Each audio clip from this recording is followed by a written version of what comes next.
Hello everyone. मेरा नाम मुकेश कुमार है।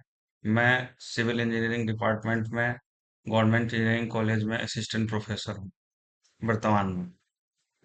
मैं अभी जो वीडियो बना रहा हूँ वो shear force on bending moment diagram का है। ये स्ट्रेंथ ऑफ मटेरियल का एक टॉपिक है जिसको हम लोग अभी डिस्कस करेंगे। शियर फोर्स और बेंडिंग मोमेंट डायग्राम होता क्या है? सबसे पहले इसके लिए हम समझेंगे जो शियर फोर्स क्या होता है, बेंडिंग मोमेंट क्या होता है। तो ये मेनली हम लोग जो कोर्स है ये डिस्कस करते हैं स्ट्रक्चर एनालिसिस के लिए। और इस स्ट्रक्चर एनालिसिस को बेहतर समझने के लिए हमें स्ट्रेंथ ऑफ मटेरियल पढ़ना होता है और ये मटेरियल का बिहेवियर होता है। जब उस पे कोई लोड एक्ट होगा तो उसमें क्या क्या इंटरनल फोर्सेस जनरेट होंगे और उस इंटरनल फोर्सेस का जो पार्ट है उसमें एक शियर फोर्स बेंडिंग मोमेंट होता है। तो शियर फोर्स एक्चुअल होता क्या है? ये एक इंटरनल फोर्स है that acts along the cross section of the beam to resist sliding. और मतलब स्लाइडिंग को शियर आउट होने के रेसिस्टेंस के तौर पे भी ये एक्ट होता है। और हम ये भी कह सकते हैं कि शियर फोर्स एक ऐसा फोर्स है जो ट्रांसवर्स डायरेक्शन में एक्ट होता है और इसकी टेंडेंसी होती है सेक्शन को शियर आउट करने का। और बेंडिंग मोमेंट क्या होता है? तो बेंडिंग मोमेंट एक तरह का इंटरनल फोर्स है, जनरेट होता है due to the external loading. और इसका टेंडेंसी होता है सेक्शन को बेंड करने का। ये सेक्शन में या तो जिस सेक्शन को ये बेंड करना चाहेगा वो सेक्शन के एक पार्ट में टेंशन क्रिएट करेगा और एक पार्ट में वो कंप्रेशन क्रिएट करेगा। तो हम लोग एक एक करके इसको डिस्कस करेंगे ये क्या होता है। और ये समझने के लिए हमें ये पता होना चाहिए जो ये कहाँ कहाँ एक्ट होगा। तो अभी इसके इसको समझने के लिए सबसे पहले हम समझेंगे क्या जो कितने तरह का स्ट्रक्चर को जनरली हम फेस करेंगे और उसमें एनालिसिस की जरूरत पड़ेगी। तो अभी जो हम लोग डिस्कस कर रहे हैं वो एक सामान्य जो जो हमारा कहाँ कहाँ शियर फोर्स बेंडिंग मोमेंट होगा उसके लिए। तो वो एक होगा क्या, सिंपली सपोर्टेड बीम होता है, वो कैंटिलीवर बीम हो सकता है, ओवरहैंगिंग बीम हो सकता है, कॉन्टिन्यूअस बीम हो सकता है। लेटर ऑन हम जब डिस्कस करेंगे तो वो फिक्स्ड बीम हो सकता है, फ्रेम हो सकता है, वो कहीं भी हो सकता है। ओके। तो अब ये सिंपली सपोर्टेड बीम क्या होता है? तो सिंपली सपोर्टेड का मतलब होता है जस्ट इज सिंपली सपोर्ट।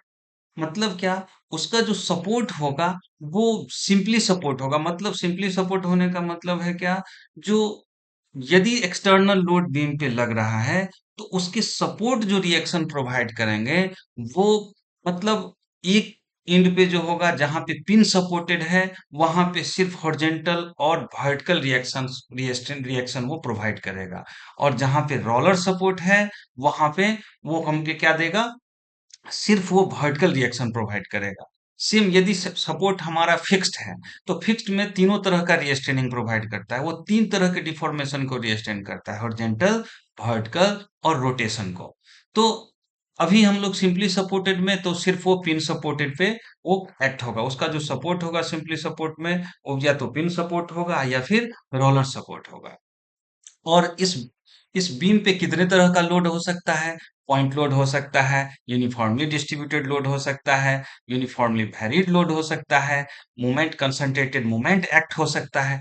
तो ये सारे तरह के लोड होते हैं। ठीक। अभी हम लोग एक एग्जांपल देखते हैं। जो एक सिंपली सपोर्टेड बीम है उसके मिड स्पैन पे एक पॉइंट लोड पी लग रहा है और ए ए बी सी, जो सी का लोकेशन पे पॉइंट लोड लग रहा है और ए और बी पे सपोर्ट एक्ट हो रहा है। जैसा कि हम लोग देख रहे हैं, जो सपोर्ट ए पे पिन सपोर्ट है और सपोर्ट बी जो है हमारा रोलर सपोर्ट है।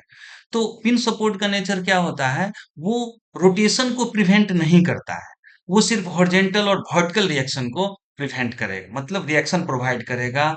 हॉरिजेंटल और वर्टिकल डिफॉर्मेशन को रिस्ट्रेन करता है। और हॉरिजेंटल जो सपोर्ट होता है, मेरा जो रोलर सपोर्ट होगा, वो हॉरिजेंटल डायरेक्शन में किसी तरह का रिस्ट्रेनिंग प्रोवाइड नहीं करता है। मतलब क्या, हॉरिजेंटल डायरेक्शन में कोई डिफॉर्मेशन को रेसिस्ट नहीं करता है। और जिधर रेसिस्टेंस नहीं होगा उधर रिएक्शन जनरेट नहीं होगा। मतलब रिएक्शन जनरेट ही इसीलिए होता है कि किसी पार्टिकुलर डायरेक्शन में डिफॉर्मेशन को यदि रोका जा रहा है, तो वो रोकने के लिए रिएक्शन हमारा मतलब रिएक्शन क्रिएट होता है, जनरेट होता है, किसके द्वारा? सपोर्ट के द्वारा। ओके, तो हम लोग ये देखते हैं, और किसी भी डायरेक्शन में यदि जैसे यहाँ पे हॉरिजॉन्टल डायरेक्शन में लोड नहीं लग रहा है, तो हॉरिजॉन्टल डायरेक्शन में लोड नहीं लग रहा है तो डिफॉर्मेशन हॉरिजॉन्टल डायरेक्शन में जनरेट नहीं होगा। और जब हॉरिजॉन्टल डायरेक्शन में हमारा डिफॉर्मेशन जनरेट नहीं होगा तो हॉरिजॉन्टल डायरेक्शन में फिर हमारा रिएक्शन जनरेट नहीं होगा। इसीलिए हम लोग देख रहे हैं जो सपोर्ट, ये तो पिन सपोर्ट है, लेकिन हॉरिजॉन्टल रिएक्शन वहां जनरेट नहीं हो रहा है, और यदि हो रहा है तो वो जीरो है। ओके, तो अब हम P C point mid span पे है, तो हम लोग यहाँ पे इक्विलिब्रियम इक्वेशन का यूज करके, जो कि मैंने यहाँ पे ज्यादा वीडियो को बड़ा ना हो इसके लिए मैंने डायरेक्ट यहाँ पे सपोर्ट रिएक्शन निकाल दिया है, और मैं समझ रहा हूँ कि जो भी इस वीडियो को देख रहे हैं वो रिएक्शन निकालना जान रहे हैं। ओके, तो सब ए और बी पे जो सपोर्ट सपोर्ट रिएक्शन जनरेट हो रहा है वो पी बाई टू है। और हम क्या देखेंगे यहाँ पे, ए से एक्स डिस्टेंस पे एक सेक्शन डी चूज कर रहे हैं, और हम फ्री बॉडी डायग्राम से ये देखेंगे जो डी सेक्शन पे शियर फोर्स और बेंडिंग मोमेंट कैसे जनरेट होता है। This is the pictorial view of shear force and bending moment eight A section. और ये भी हमें समझना चाहिए कि शियर फोर्स और बेंडिंग मोमेंट किसी पार्टिकुलर सेक्शन पे एक्ट होता है, और जो ये डायग्राम होता है शियर फोर्स और बेंडिंग मोमेंट डायग्राम, वो पूरे सेक्शन पे जो है शियर फोर्स का जो वेरिएशन होगा due to the static loading, load एक ही जगह फिक्स होगा, और डिफरेंट डिफरेंट सेक्शन पे उस लोडिंग कंडीशन के द्वारा जो हमारा शियर फोर्स जनरेट होता है और उसका जो वेरिएशन होता है, उसका जो उस वेरिएशन के उसको हम क्या कह सकते हैं, जो वेरिएशन ऑफ ग्राफिकल व्यू जो होगा, पिक्टोरियल व्यू जो जनरेट होगा, वही हमारा शियर फोर्स डायग्राम होगा। तो यहाँ पे हम इसको पार्ट टू में भी देख सकते हैं, जो किस तरह से, और ज्यादा से ज्यादा एग्जांपल में देख सकते हैं जो किस तरह से shear force diagram different different loading condition के लिए जनरेट हो सकता है, बेंडिंग मोमेंट डायग्राम कैसे जनरेट हो सकता है। ओके, तो यहाँ पे जो हम फ्री बॉडी डायग्राम देख रहे हैं, तो हम लोग देख रहे हैं क्या, जो पी बाई टू ए पे जो अपवर्ड डायरेक्शन में लग रहा है, तो डी सेक्शन को हम अलग से काट लिए हैं, और एडी हमारा लेफ्ट में है, और बीसी बी वाला जो बीम का पार्ट है वो हमारा राइट में है, और इन मिडिल जो है हम डी सेक्शन को रख रहे हैं। तो अब गौर से देखेंगे क्या, जो ये दो स्ट्रक्चर जो है मेरा, वो कैसा है, स्टैटिक स्ट्रक्चर है, और इसका कोई भी पार्ट जो है वो स्टैटिक स्टेटस में है, वो उसका जो इक्विलिब्रियम है वो स्टैटिक इक्विलिब्रियम है, वो मूविंग कंडीशन में नहीं है। तो अब देखिए क्या, जो ए पे जो है P by two upward upward लग रहा है रिएक्शन, और तो डी पे जो है वर्टिकल इक्विलिब्रियम, यदि वो एक डी पे यदि रिएक्शन डाउनवर्ड नहीं होता है, तो ये अपवर्ड डायरेक्शन में एडी सेक्शन, एडी जो हमारा बीम है मूव करने लगेगा। तो वर्टिकल इक्विलिब्रियम के लिए हम पी बाई टू डाउनवर्ड लगाएंगे, और P by two into x का कपुल देखिए, ये क्लॉकवाइज जो लगेगा, और ये क्लॉकवाइज कपुल लगेगा, तो इस कपुल को जो है सो कैटर करने के लिए मैंने अपोजिट डायरेक्शन में पी एक्स बाई टू ये रोटेशनल इक्विलिब्रियम के लिए अप्लाई किया है। अब अब जितना लोड जो है सेक्शन डी के राइट में हम देखेंगे, तो डाउनवर्ड डायरेक्शन में यदि पी बाई टू लग रहा है तो डी सेक्शन पे अपवर्ड डायरेक्शन में पी बाई टू लगेगा, और यहाँ पे एंटी क्लॉकवाइज डायरेक्शन में पी एक्स बाई टू यदि लग रहा है तो यहाँ पे क्लॉकवाइज डायरेक्शन में पी एक्स बाई टू लगेगा। फिर सेक्शन डी के लेफ्ट का तो हमने फोर्स लोड देख लिया, और राइट का लोड जब हम देखेंगे तो अपवर्ड डायरेक्शन में यदि पी बाई टू है तो राइटवर्ड डायरेक्शन में सेक्शन के राइट डायरेक्शन, मतलब राइट डायरेक्शन के डाउनवर्ड डायरेक्शन में क्या होगा, पी बाई टू लगेगा, और यहाँ पे हमारा क्या है, क्लॉकवाइज है, तो यहाँ पे एंटी क्लॉकवाइज, ये just to equilibriate in the rotational equilibrium को मेंटेन करने के लिए हमने पी एक्स बाई टू लगाया है। ओके, अब यदि हम राइट में यदि यदि या तो उसी लोड को हम ट्रांसफर कर दें, या वी हैव टू चेक, यदि चेक करना है जो लेफ्ट वाले जितना भी हमने कैलकुलेशन किया है वो सही है कि नहीं, तो डी पे जो हम देखेंगे तो वो वर्टिकल इक्विलिब्रियम में पी बाई टू जनरेट हो जाएगा, और रोटेशनल इक्विलिब्रियम के लिए ये P x by two clockwise direction में कंसंट्रेटेड मोमेंट जनरेट हो जाएगा। ओके, तो अब हम लोग जो जितना भी फोकस है हमको देखने के लिए, जो पिक्टोरियल व्यू देखना है वो सेक्शन डी पे देखेंगे। अब डी पे हम लोग देख रहे हैं क्या, जो एक पी बाई टू अप कर रहा है और एक डाउन कर रहा है, तो ये जो नेचर होता है tendency to shear out the section, ये हमारा शियर फोर्स है। तो इसी पी बाई टू को हम लोग क्या बोलते हैं, जो ये हमारा शियर फोर्स है एट सेक्शन डी।